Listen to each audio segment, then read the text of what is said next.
Salut les petits cookers. Alors j'ai pris des gros blancs de poulet, j'ai mis sel, poivre, j'ai mis de l'huile d'olive bien évidemment, un peu d'herbe de Provence et j'ai mis un épice comme un mélange d'épices mexicain, mais vous pouvez mettre italien ce que vous voulez, mais légèrement, vous voyez, pas beaucoup, mais juste pour leur donner un truc. Donc une fois que j'ai fait mariner 10 minutes, que j'ai bien remué, je prends mes gros filets de poulet, je les coupe un petit peu parce qu'ils sont énormes, pour en faire des petits filets relativement simples. Pendant ce temps-là, vous avez vu, je cuis un petit quinoa 3 couleurs pour accompagner mon petit poulet.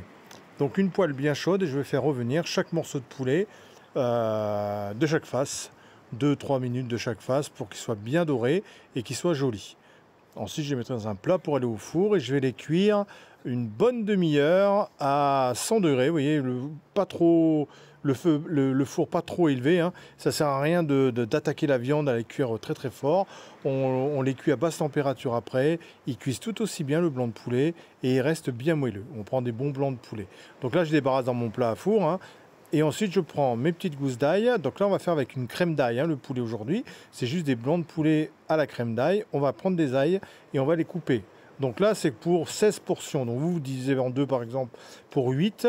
Et vous mettez au moins 6 à 7 gousses coupées en deux.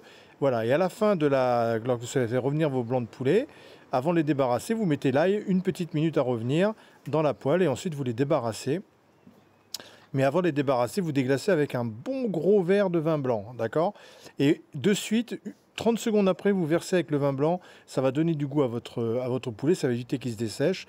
Et là, on les cuit à 100 degrés pendant une petite demi-heure, tranquillement, pas trop les chauffer. Voilà.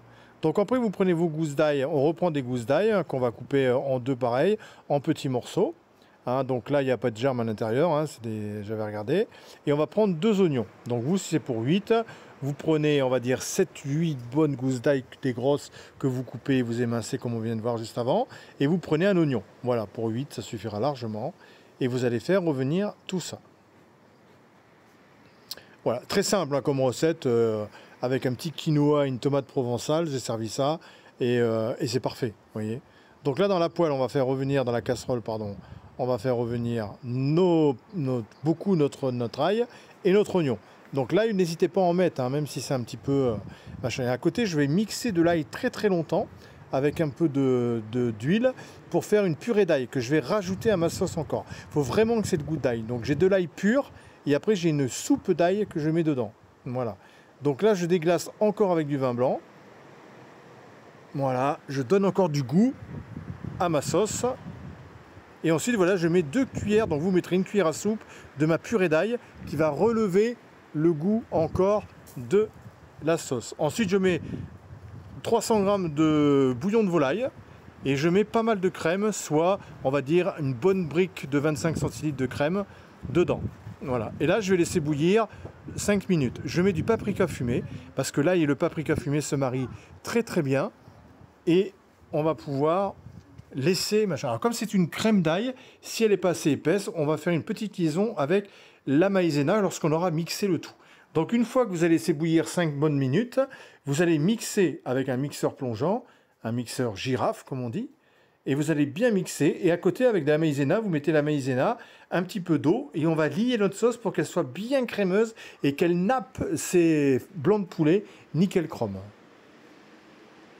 Voilà, donc là on a bien mixé. On ne sale pas parce que le bouillon est assez... Voilà. Et là, je mets donc la maïzena. La maïzena, ça permet de ne pas avoir ce goût farineux et très bien. Et là, regardez, on a notre sauce de prête. Il n'y a plus qu'à mettre sur le blanc de poulet qui vient d'être cuit. Voilà.